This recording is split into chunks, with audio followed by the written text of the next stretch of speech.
قلبي مشاعر أخفيها قد أشرقت الشمس عليها عن خطط لم أعبأ فيها ستكون بأيامي فرقا فحياتي قبل الحلقات تيه بضياع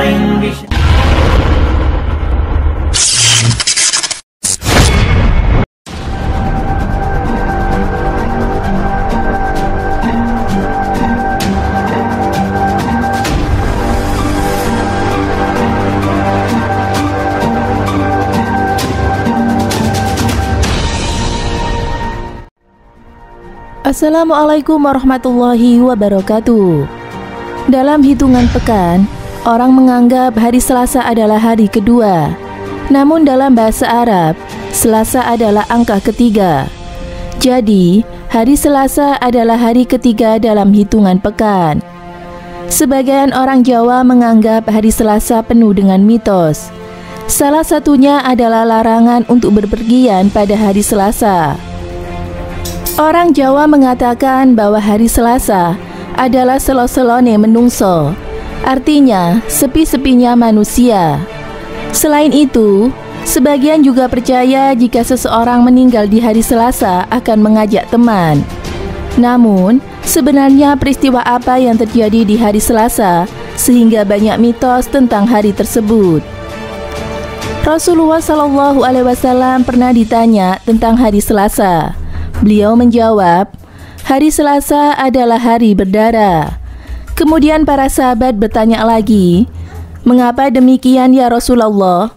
Beliau menjawab, karena pada hari itu Siti Hawa haid dan Nabi Adam membunuh saudaranya sendiri. Dan berikut adalah 7 peristiwa berdarah yang terjadi pada hari Selasa di masa Nabi SAW. Nabi Yahya alaihissalam dicelakai oleh Raja Herodus. Putra dari Nabi Zakaria alaihissalam ini merupakan kerabat dekat dari Nabi Isa alaihissalam. Ia hidup di lingkungan Yahudi.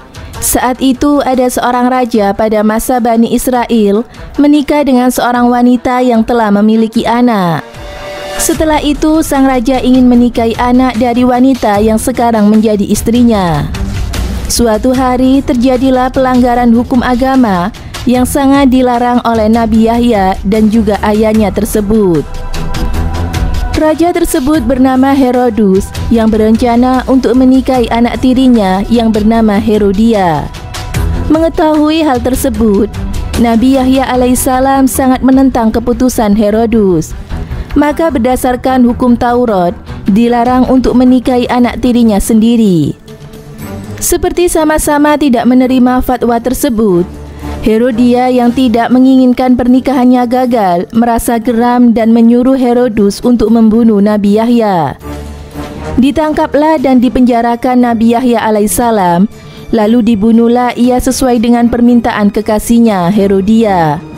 Allah Subhanahu wa Ta'ala berfirman dalam Al-Quran surat Maryam yang artinya, dan kesejahteraan bagi dirinya pada hari lahirnya, pada hari wafatnya, dan pada hari dia dibangkitkan hidup kembali.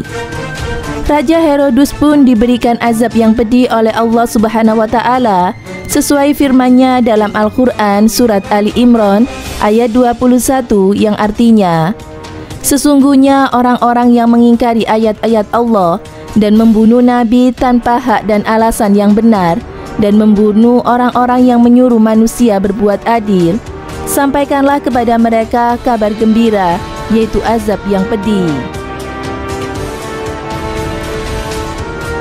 Pembunuhan Nabi Jarjis alaihissalam. Hidup pada zaman Raja Dardiana yang merupakan seorang raja penyembah berhala.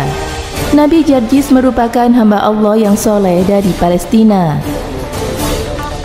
Allah Subhanahu wa Ta'ala mengutus Nabi Jarjis datang ke Raja Dardiana untuk mengajak ke jalan Allah. Namun perdebatan panjang terjadi hingga pada akhirnya istri raja masuk Islam setelah mendapatkan mukjizat dari Nabi Jarjis. Kemudian raja memerintahkan pasukan untuk membunuh Nabi Jarjis. Ia memohon pertolongan kepada Allah. Kemudian muncul api dari langit sebagai penolongnya. Sungguh sayang, ketika api mendekat, mereka telah lebih dahulu membunuhnya. Kejadian tersebut terjadi pada hari Selasa. Nabi Zakaria alaihissalam dikejar sekelompok Yahudi. Sekelompok orang Yahudi mengejar Nabi Zakaria untuk membunuhnya. Namun ketika Yahudi mendekat, beliau melihat sebatang pohon dan beliau perintahkan untuk membelah, kemudian menyatu dengan tubuhnya. Pohon tersebut membelah, kemudian Nabi Zakaria masuk ke dalamnya. Pasukan Yahudi kehilangan jejak, tetapi iblis datang dan memberitahu kepada orang Yahudi di mana Nabi Zakaria berada. Kemudian mereka mengambil gergaji dan membelah pohon tersebut menjadi dua bagian. Wafatnya Asia, istri Fir'aun. Selama 60 tahun, Asia menyembunyikan keimanannya. Keimanan Asia pun akhirnya diketahui oleh Fir'aun. Setelah mengetahui jelas keimanan istrinya, Fir'aun pun menjatuhkan hukuman dan siksaan yang berat. Kedua tangan dan kaki Asia diikat, diterlentangkan di tanah yang sangat panas. Wajahnya dihadapkan ke terik matahari. Manakala penyiksaan kembali, malaikat menutup sinar matahari hingga siksaan itu tak terasa. Tak cukup sampai di situ, Fir'aun pun memerintahkan para algojonya menjatuhkan sebongkah batu besar ke dada Asia. Naudzubillah, sungguh siksaan yang amat berat dan sangat tidak manusiawi. Ketika Asia melihat batu besar itu mendadak dijatuhkan padanya, beliau pun berdoa kepada Allah Subhanahu wa Ta'ala, "Wahai Allah Tuhanku, bangunkanlah untukku di sisimu sebuah rumah di surga." Al-Quran Surat Al-Tahrim ayat 11.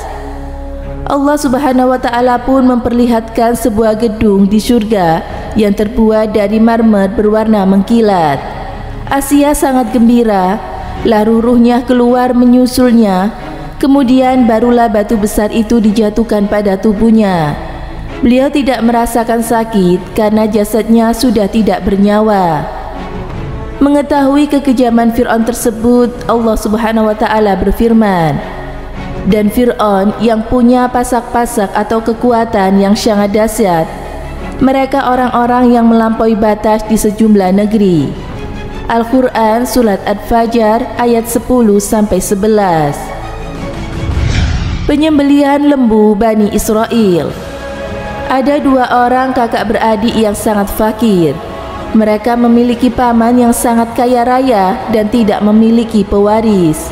Mereka membunuh pamannya untuk mendapatkan warisan. Kemudian mayatnya dibuang di antara dua kampung Bani Israel, yang membuat kedua kampung tersebut bertikai. Lalu mereka datang kepada Nabi Musa alaihissalam untuk meminta petunjuk.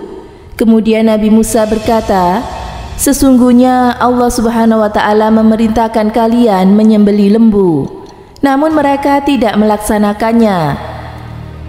Allah Subhanahu wa Ta'ala memerintahkan Nabi Musa untuk memukul korban dengan lidah lembu, maka ia hidup dengan kuasa Allah. Kemudian ia berkata, "Aku dibunuh oleh anak saudaraku." Dibunuhnya Habil bin Adam. Habil merupakan putra Nabi Adam yang dibunuh oleh saudaranya sendiri, yaitu Qabil. Peristiwa tersebut terjadi ketika Allah mewahyukan kepada Nabi Adam untuk menikahkan anak-anaknya.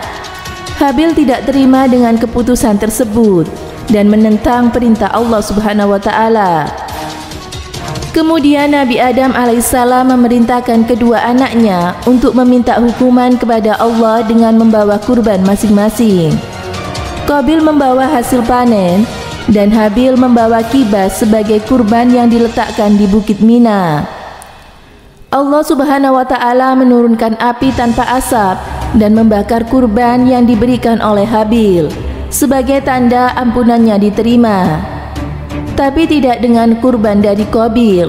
Dengan itu, ia berencana membunuh Habil. Saat Habil sedang tidur dekat kambingnya, Qabil mengangkat batu dan menjatuhkan tepat di kepala Habil dan ia pun meninggal. Kematian para penyihir Fir'aun. Saat itu, penyihir Fir'aun berkata, "Kami beriman kepada Tuhan sekalian alam, yaitu Tuhan Musa dan Tuhan Harun." Fir'aun berkata, "Sungguh aku akan memotong tangan dan kaki kalian secara selang-seling." Namun para penyihir tetap teguh dan istiqomah dalam pendirian imannya.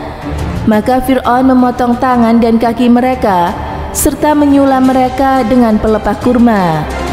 Allah Subhanahu wa Ta'ala berfirman, penyihir-penyihir Fir'aun yang menyatakan beriman kepada Tuhan seluruh alam, yaitu Tuhan Musa dan Harun. Al-Quran Surat Al-A'raf ayat 121 sampai 122. Nah, itulah beberapa peristiwa berdarah yang terjadi pada masa Nabi di hari Selasa. Semoga kisah tersebut dapat menjadikan hikmah dan pelajaran bagi kehidupan kita. Amin. Semoga bermanfaat. Wallahu a'lam bishawab.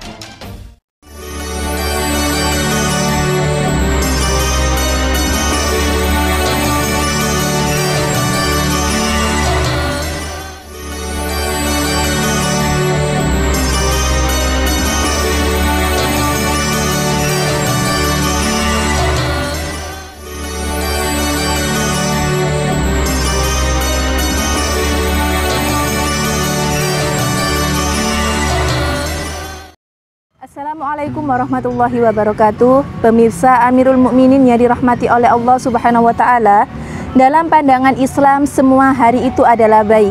Tidak ada yang namanya hari buruk, hari sial atau sebagainya. Dan hari yang paling baik dalam Islam adalah di mana kita melakukan amal-amal soleh dan kita terus meningkatkan amal-amal tersebut. Dalam Islam meyakini adanya hari sial atau hari buruk dalam akidah tergolong dalam perilaku syirik atau tiara, atau biasa disebut juga dengan tahayul.